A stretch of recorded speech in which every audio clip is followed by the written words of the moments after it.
All right. So this week we should be reading chapter 27. Chapter 27 really is FDR being elected president and some of the things that he's going to do to try and get the economy back on track through the Depression. Okay.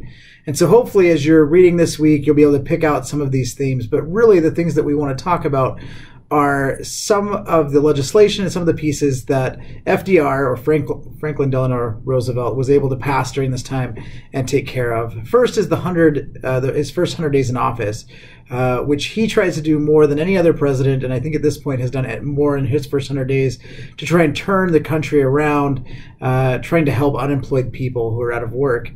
One of the things that he does is institute the New Deal. Now, the New Deal was really supposed to stabilize the economy, but the idea was that it was a quick fix. It was never supposed to stay long term.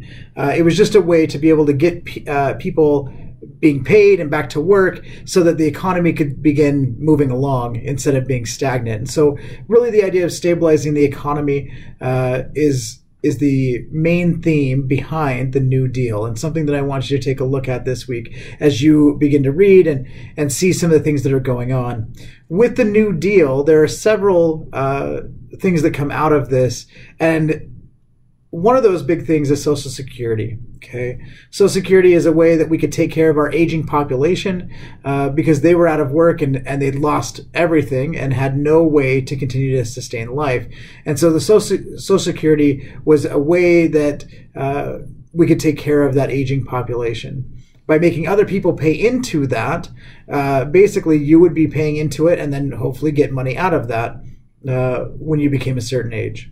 We've steadily moved that age up, and it continues to do that until now. I think people are saying that we may potentially run out of money in Social Security. So, but that was a idea that was supposed to be limited and only continue for a short time. However, Social Security has really changed and caused a federal expansion, if you will. The New Deal changed a few of those things with pushing Social Security and a welfare state onto people. Now, I'm not exactly certain that it's a bad deal.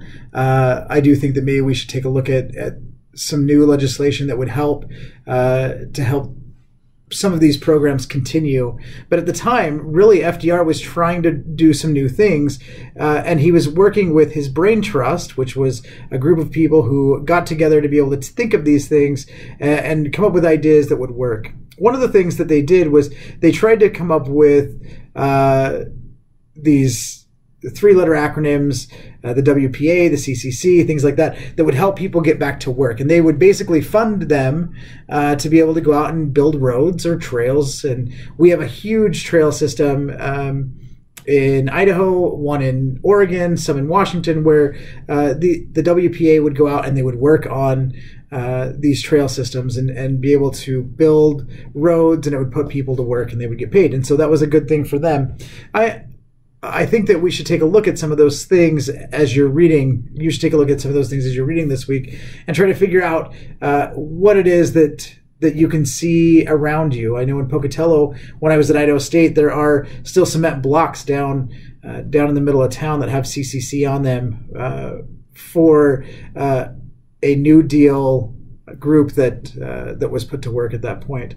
I also have you reading a piece that's about slavery this week, but its main focus is really for you to see that even scholars were put to work in trying to collect oral histories of slaves at this time. And so you get a lot of different organizations that come out of the New Deal that are trying to put people to work and help them get back to work and make some money. This is all done through the government. Obviously, as you probably know, this takes some criticism.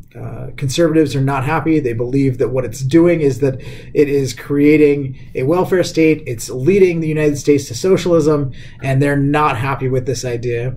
The New Deal did somewhat do that, although we did not become a socialist country at that point. But we did set up some safety nets in order to help some people who needed the help at that time. However, progressives were also upset.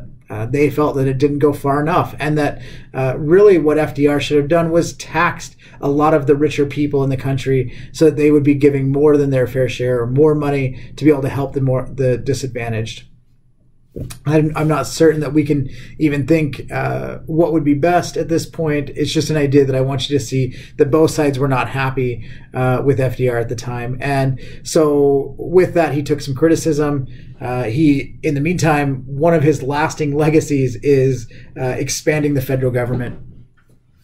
With that, I think that we should probably understand how those powers have not been taken away today. Because he expanded the government in a certain way, we still have Medicaid, Medicare, Social Security, and this welfare state that allows people to have a safety net in case they fall down. And I'm not certain if people are taking advantage of that or not. I do know that it comes out of this federal expansion of that time, and we're still living with it today. So these have lasting impacts that I want you to make sure that as you're reading, that you're seeing some of those connections to our contemporary government and economy today. Okay. Lastly is the literature of the 1930s. Out of this, we get Steinbeck and Richard Wright. We get a lot of literature that comes out of the Depression, which is very interesting to me. It really is a take on one's life and what they're living at that time. Now, we get this throughout history, but a lot of times what we get is this ebb and flow between seeing somebody like we do on social media today, where we're only seeing their best selves. However, Steinbeck writes stories that are depressing and they're dark, and it seems closer to Russian literature than it would American literature, because the stories are difficult, except he's telling stories of Depression era situations, and I think that's hard to read and to see. And so hopefully as you've read some of these things or watched some of the movies, you can see what I'm trying to explain to you today, is that we get this idea of literature that comes out of the Depression, which paints a very vivid picture of what it was like, and people going to California or heading west trying to find work.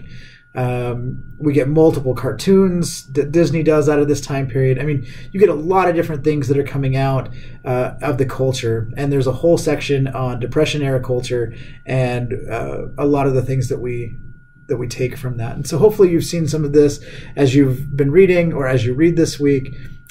Please read. It's just a short piece that I've had you read about a slave and him giving his account. Lastly, on that point, what I'd like you to take away from that, there is the major point that it puts scholars to work trying to figure out or trying to collect oral histories and figure some of these things out. However, I'd also like you to see how nonchalant this former slave is as he talks about some of the rougher points of his life as a slave. It seems so interesting to me to see how nonchalantly he talks about some of these things like it's no big deal. And as I read it, it hurts. I think that it's difficult to read, but it's 2 pages, and I think that you should be able to get through it pretty quickly and then do the discussion piece this week. Let me know if you have any questions. I hope that this is a decent read and that this is mainly overview for you. We're going to move into World War II at the end of this chapter and into the next. And so hopefully we can talk about some of those themes and go from there. Have a great week. Next week is spring break, and hopefully that goes well for you. And we'll see you when you get back. Thanks.